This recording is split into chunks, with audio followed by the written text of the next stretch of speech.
Whitlock and Wiley, Matt Barnes and Ric Bucher are back by Fisher Investments. All right, let's move to the Lakers, whose dysfunction continues to dominate NBA headlines.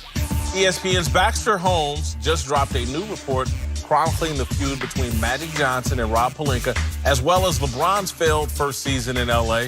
The story features new details about Magic's bullying management style, LeBron's outsized influence, and Pelinka's dishonesty, including being caught in a potential lie about a meeting between Kobe Bryant and Heath Ledger after the actor had already passed away. Take a listen.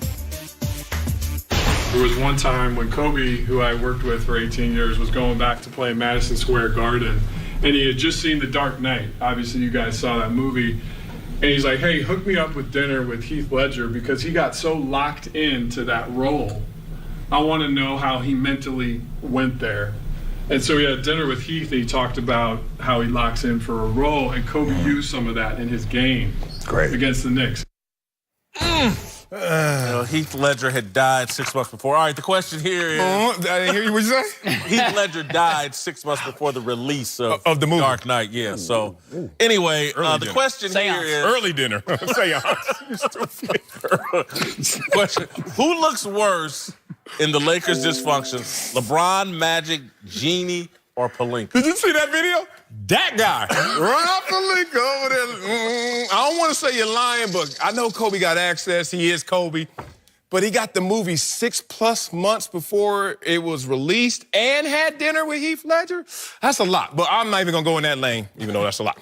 Let's talk about the fact that he had no experience to get the job. Then, so far, little to no success since he's got the job. And then on top of that, his reputation that was out there as being an agent, some may say, talks out of both sides of his mouth, has now seeped internally to where that's status quo. Like his peers, his co-workers look at him kind of with the lens of, take it or leave it. His mouth is moving, he's lying. That's how they look at it. Exactly. So Rob Pelinka, not so many things that were profound in this piece, not too many for me, but that one was interesting. Like his reputation not only precedes him, but he continues to kind of validate it.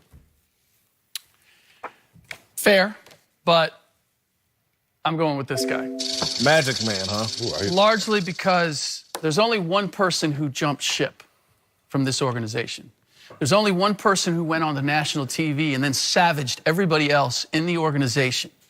There's only one person who was in charge, allegedly, and was making all the decisions and has left the franchise as it is. And I would add this, and this is hard for me to say because growing up, Magic was my favorite player, most beloved. But among the four people that we're talking about here that are the candidates, who was the most revered and who was the most beloved? Yeah. So who's taken the biggest hit here when we look at the change in how we view Magic Johnson?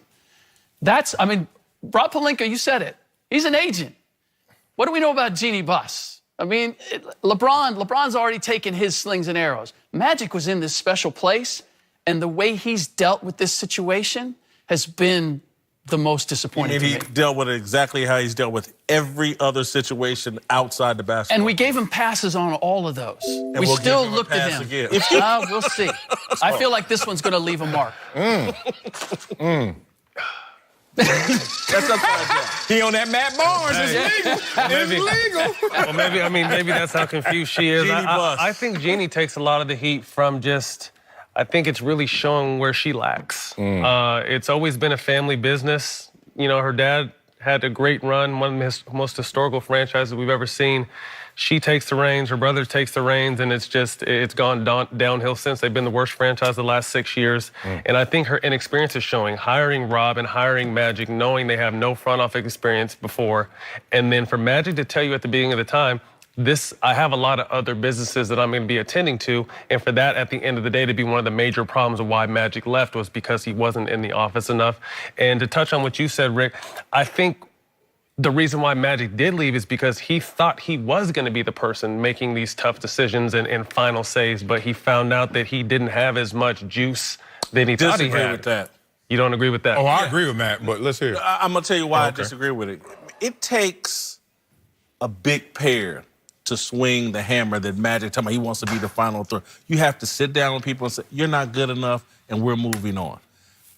Magic Johnson went on TV on First Take and was like, And then, you know, they questioned me about firing Luke Walton. And Jeannie likes Luke as a man. And he created this appearance like they wouldn't let me fire Luke.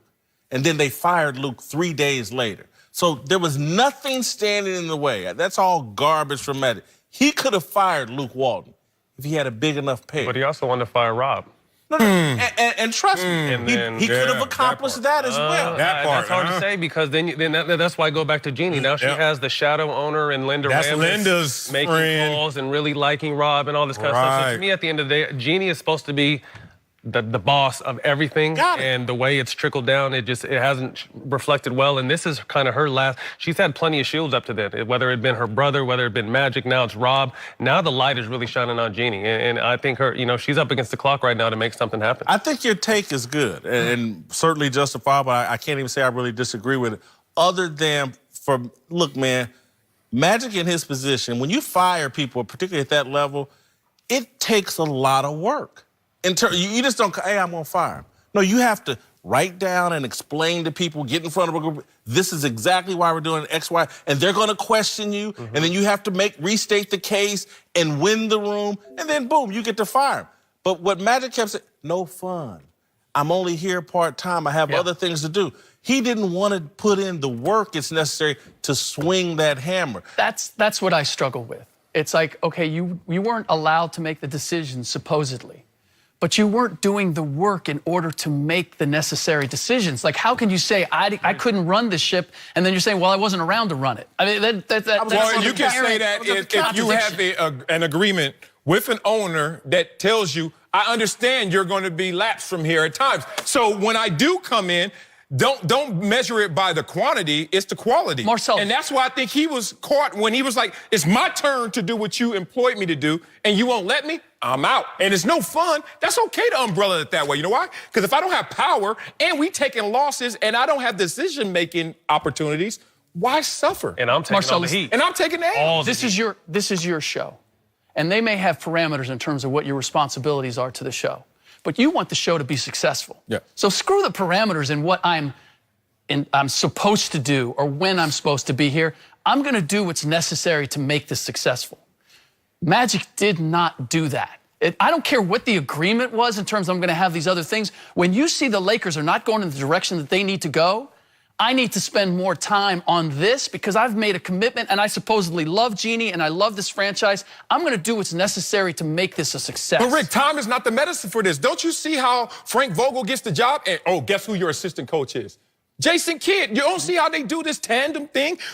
Magic Johnson, you're here. Rob Pelinka's with you too. And then he's like, I don't want Rob. And then they're like, well, we like Rob and Luke. So Magic's like, he sees it. They just do this collective where you're not giving people their individual lanes and power. I'll go to the same thing, though. I hear. One guy stepped off. No, one guy quit. I'm going to go back to, again, if you read the article, Magic comes in and makes a big speech of, if you're not doing your job, he basically threatens everybody the opening day. He's the boss, and we're setting a new tone, and they start firing people right and left. And again, if you're going to make that speech, and you're going to be the boss that drops the hammer and everybody's on notice, you have to be the person who, at least by perception, works the hardest if you want your leadership to be respected. Yes, that's the way it works in corporate America. I've been in corporate America. Don't do me like that. You can't be an absentee, I'm the hammer, I'm laying the law down, but I'm going to be over here doing fun stuff away from the office. But with that said, you have someone else's reasoning. Because I'm going to just tell you why. And I'm going to explain why. Sounds like you won, Rick. I'm going to tell you what. No. I'm just defending his argument. But I'm going to tell you why LeBron. It's because whoever has the most to lose is always the biggest loser when things go poorly. And to me, Magic, again, he's a quitter in things that are hard and difficult. Wow. He's I mean, my God, he quit his TV show twice. You're right in all that, but that's not the appearance or the image of Magic. He rushed to success. Right? But no, that's fine. I ain't staying somewhere. Sorry. Look, man, in basketball, where he's 6'9" and more talented than damn near everybody in the NBA, that was great. That was fun. Oh, he didn't work? No, he did. But that was great and fun. He was dominant. Yeah. I guarantee you this. If he was 6'1" like Isaiah Thomas, you would have never heard of him. But we'll just go from there. Hey! That's just Well, a that's fact. summer show. That's right. Train. Let me just say this about LeBron. Okay. Honestly, he has the most to lose in this situation. And if I can sit here, someone who's never played a drop in the NBA, if I can sit there and say, well, man, they done hired Magic Johnson to be the president. That's laughable. Oh, man, they done hired Rob Pelinka, an agent who's despised across the league as general. That's laughable. Jeannie Buss has had no success. She's not her father. LeBron, this is the perfect opportunity. I'm going to go to L.A. and play for the Lakers. That's silly. Maybe this is a learning experience for him as well. You know, because when you think of we didn't really know the dysfunction until this year. I mean, it's been bad. Take the wheel. I'm not. I'm about to say, But I'm saying, I've been covering the Lakers for 10 years. But I'm saying, as bad as it was really opened up this year. Like it was rumors here and there, but it was really opened up. You really got a firsthand look at this. But you know, I saw LeBron this weekend when our kids played the same tournament, and we embraced and talked for a second. I was just like, I bet you didn't think coming to LA was this much. You know, with so much more than basketball. And his eyes just got like, man, like it's a lot coming out here. When I tell people it's so much more than basketball playing in LA. You know what I mean? You go out there, there's a problem. He's doing too many movies. He's doing this. His agent's on the plane, this, and that. There's so much more than just basketball here, and it takes a special person to be able to focus, lock back in, and be able to handle his business. And that's true to the brand of what Dr. Buss built, which is I wanted it to be more than just basketball. He wanted Showtime. And look, LeBron is wasting his finite years of playing basketball. That's a big L. Only got so many years to play. Coming up.